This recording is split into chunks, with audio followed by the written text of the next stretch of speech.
Я начну, пожалуй, с того, что отмечу юбилейный характер этого саммита. Это уже 30-й будет саммит России-ЕС.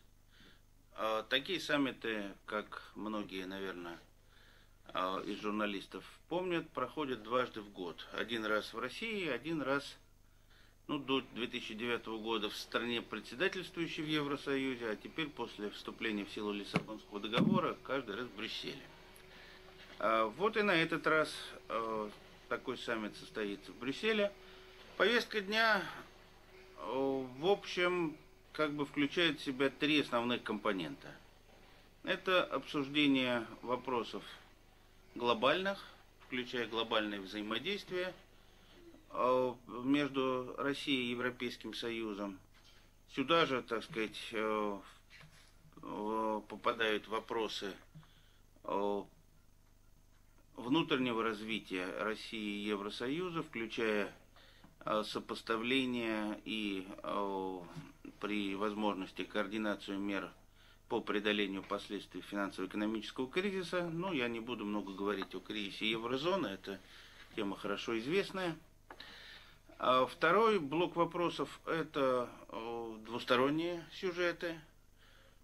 При том, я бы сказал, всеохватывающем характере нашего стратегического партнерства, естественно, есть и успехи, есть и открытые вопросы, обсуждение которых будет, я уверен, вестись вполне откровенно и в высокопрофессиональном ключе. И, наконец, третий блок вопросов – это текущие международные дела. Здесь будет и ситуация на Ближнем Востоке, в Северной Африке.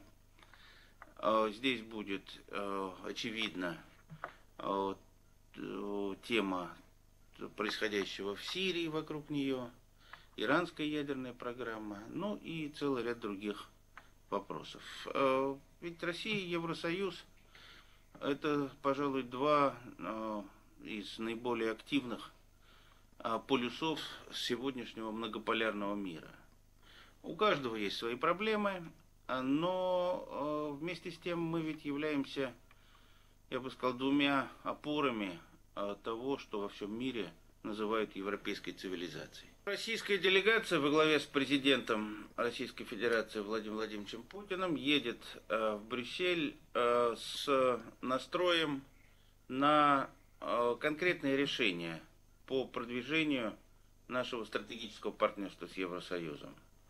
У нас в заделе немало сюжетов, есть договоренности уже практически достигнутые, есть близкие к этому.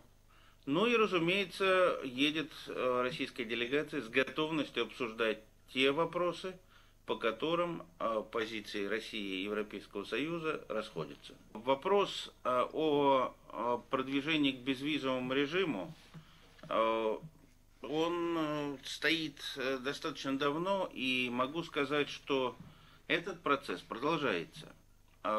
Напомню, что согласованные в свое время совместные шаги – это документ, рассчитанный на реализацию в течение определенного времени.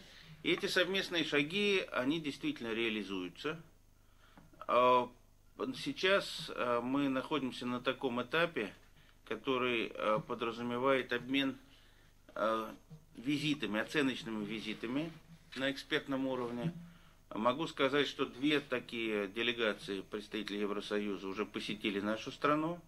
И в данный момент, на этих днях, первая российская делегация посетит страны Европейского Союза для ознакомления с реальной ситуацией по всем блокам этих совместных шагов.